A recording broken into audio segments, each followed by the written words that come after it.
Welcome back to class, everyone. In today's explainer, we're diving straight into a really fascinating study of historical heritage, specifically looking through the lens of the Scottish Knight of St. Andrew. Now, I want you to treat this not just as another history lesson, but really as a masterclass. A masterclass on how we pull living, breathing wisdom out of the traditions that came before us. We'll be unpacking concepts from Morals and Dogma, but the goal here is to apply them directly to our own modern lives. All right, let's get right into it. Consider this incredibly powerful thesis from our source text. Tradition is not just what we inherit, it is what we choose to preserve and live by. This right here, this is the entire cornerstone of our lecture today. You know, so often we tend to think of tradition as this passive inheritance. It's like an old dusty antique just sitting up in an attic, right? But the text argues something fundamentally different. It's telling us that tradition isn't dead history. It is an active daily choice. It's something we literally have to choose to preserve and weave into our modern reality. So here's our syllabus for today's explainer. We'll be covering heritage as living wisdom, the code of daily honor, decoding ancient symbolic wisdom, balancing tradition and progress, and finally, preserving wisdom for tomorrow. Section 1. Heritage as living wisdom.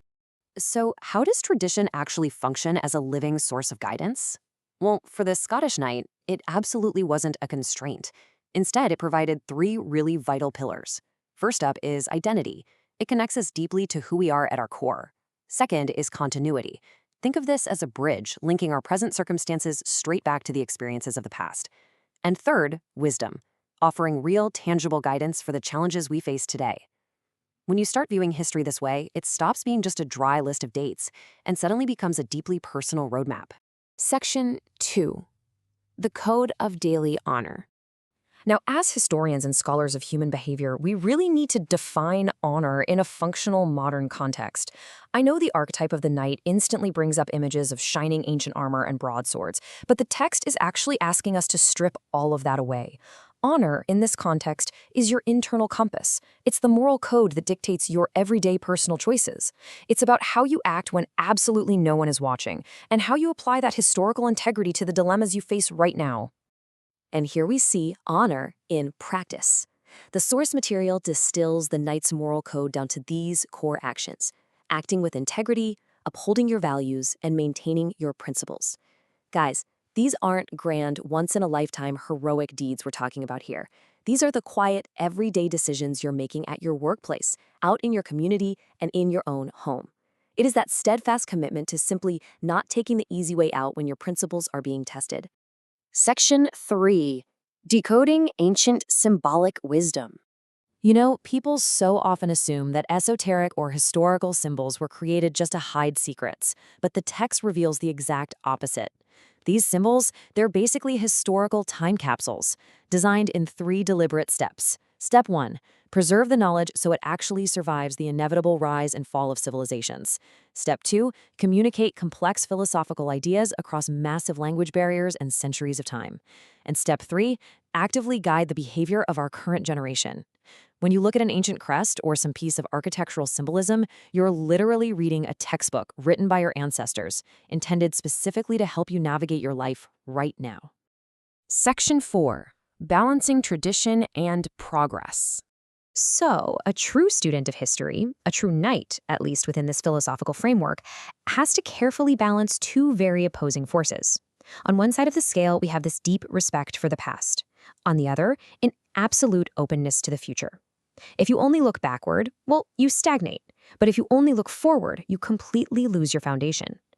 Tradition should never, ever prevent growth. Instead, striking this delicate balance is what ensures our heritage remains a relevant, living force, rather than just some heavy anchor holding us back. Let's look at the practical application of that balance. By looking back as historians, we can gather historical successes to deliberately emulate. But just as importantly, we study historical mistakes so we can spot the warning signs and, avoid repeating them. And then we take all that ancient wisdom and actively translate it into modern action. This is exactly how we ensure that our modern progress isn't just reckless momentum, but is deeply informed by the hard-won wisdom of the past. Section 5. Preserving Wisdom for Tomorrow. And this brings us to wisdom passed through time, fulfilling its ultimate role. Because tradition isn't just an isolated individual pursuit, right? It creates a profound connection among people. It builds a strong community bound by a shared history, and it forges a shared purpose for the future. For the knight, this tells them exactly where they belong in the much larger context of society. It gives profound meaning to their actions because they know they're part of a continuum that stretches way, way beyond their own lifespan. So, the crucial takeaway of today's explainer, and really the most vital lesson of the Scottish Knight, is this: we have to actively curate our heritage. Listen, not all traditions are created equal. Some historical practices just aren't useful in a modern context anymore. We are tasked with a pretty huge responsibility here. We need the wisdom to preserve what is truly valuable, but also the bravery to let go of what is outdated. We adapt wisely, ensuring that the fire of our heritage keeps burning rather than just sitting around worshiping the ashes. As we wrap up today's lecture, I want to leave you with a sort of final exam question to ponder. What traditions shape your identity? Do you honor the values that were passed down to you? And honestly, more importantly, how do you balance those traditions with your own personal growth? Because the path of honor is never about blindly following the past. It's about thoughtfully carrying its very best lessons forward into the future. Thank you all for joining class today, and I absolutely look forward to exploring our next topic with you soon.